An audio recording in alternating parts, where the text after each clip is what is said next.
Assalamu alaikum wa rahmatullahi ta'ala wa barakatuh. Alhamdulillahi rabbil alamin wassalatu wassalam ala sayidina Muhammad wa ala alihi wa sahbihi wa sallam. Amma baada ya kumshukuru Mwenyezi Mungu na kumtakia rehma kiongozi wetu Nabii Muhammad sallallahu alaihi wasallam, mimi naitwa Awamu Muzammil Kasoma, shekhe wa wilaya ya Mlele, wilaya ambayo ina halmashauri mbili, halmashauri ya Mpimbwe na halmashauri ya Mlele. Leo tunazungumza haya, tupo mkoani Katavi. Nimetoka wilayani Mlele kuja kwenye kikao ambacho kiliitishwa na shekhe wa mkoa, Sheikh Mashaka Nasr wa Kulukulu. Kwenye kikao hicho kulikuwa na mambo mawili muhimu. Jambo la kwanza ilikuwa ni mazungumzo mafupi ya kiuongozi ndani ya ofisi ya shekhe wa mkoa, lakini baada ya hapo jambo jingine ilikuwa ni kuomba dua ambayo iliwahusu watu wawili wa kitaifa, kumwombea dua Rais wa Jamhuri ya Muungano wa Tanzania Mama Samia Suluhu Hassan, na kumwombea dua mufti wetu na shekhe mkuu wa Tanzania Sheikh Abubakar Zuberi ibn Ali Mbwana.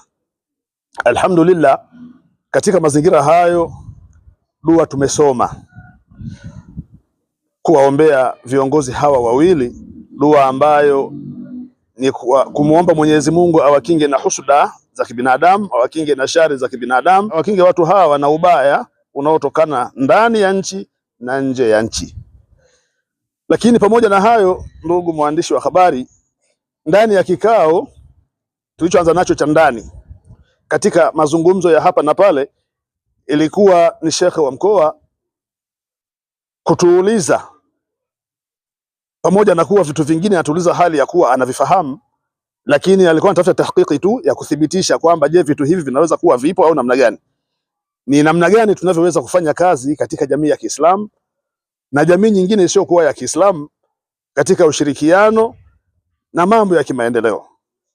Mimi niseme kwa kuthibitisha, shekhe wa wilaya ya Mlele, ushirikiano haswa katika dini, kwa maana ya Waislamu kwa ujumla wake bila kuchagua imani za kimadhehebu, ushirikiano ni mkubwa sana. Na ninaposema ushirikiano ni mkubwa, mimi nikiwa shekhe wa wilaya, katika ushirikiano, jambo la kwanza kabisa katika maisha ya kushirikiana, tumetafuta fedha kwa ajili ya kutafuta ardhi, katika lugha ya kusema Waislamu tutafute ardhi za kwetu wenyewe ambazo itakuwa ni rasilimali ya Waislamu. Tulitafuta kwa mara ya kwanza heka 12 ambazo tuliwakabidhi IPC, kwa sababu ni watu ambao tunaoshirikiana nao. Lakini baada ya hapo sasa tulitafuta ambazo ni rasilimali za BAKWATA. Tukatafuta ardhi kwa maana ya ujenzi wa kituo cha afya, tukatafuta ekari 7 ambazo tunazo, lakini tuna viwanja viwili ambavyo viko akiba kwa maana ya kujenga misikiti na kujenga ofisi ya BAKWATA wilaya ya Mlele. Lakini katika hayo tu, si hayo tu, tumeweza kuendelea katika mashirikiano ya Waislamu ndani ya wilaya ya Mlele mpaka kufikia uhai wa mwaka huu. Tumefanikiwa kununua gari aina ya Noah wilaya ya Mlele, gari ambayo inalindwa na msikiti, lakini ikiwa ni gari ya Waislamu, ni gari ambayo inafanya kazi kwa Waislamu na wasiokuwa Waislamu pale ambapo huduma inatakiwa ifanyike. Hii yote ni kuonyesha matunda ya BAKWATA na nguvu ya BAKWATA na umoja wa BAKWATA, namna gani unafanyika, namna gani BAKWATA wanafanya kazi katika jamii ya Kiislamu na jamii isiyokuwa ya Kiislamu. Katika maisha haya, kwa kawaida Waswahili wanasema mti wenye matunda ndio unaopigwa mawe, na haswa baada ya kuja mufti wetu wa Tanzania Abubakar ibn Zuberi ibn Ali, maendeleo yapo ndani ya BAKWATA kwa kasi kubwa sana, pale alipotoa tu kauli mbiu ya watu tuache mazoea na tubadilike. Kwa hiyo katika kauli mbiu hiyo imetusaidia sana, watu tumekuwa tunakwenda vizuri, mambo yanakwenda bila shida.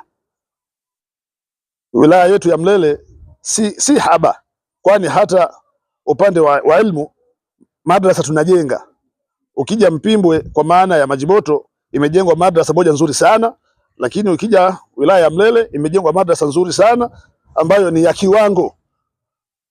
Yote ni kuonyesha umoja wa Kiislamu, umoja wa Waislamu ndani ya BAKWATA na nje ya BAKWATA, watu wanashirikiana namna gani. Mimi nitaka niseme haya tu kwa uchache wake bila kwenda mbali. Mwenye macho haambiwi tazama. Wassalamu alaikum wa rahmatullahi ta'ala wa barakatuh. Wow.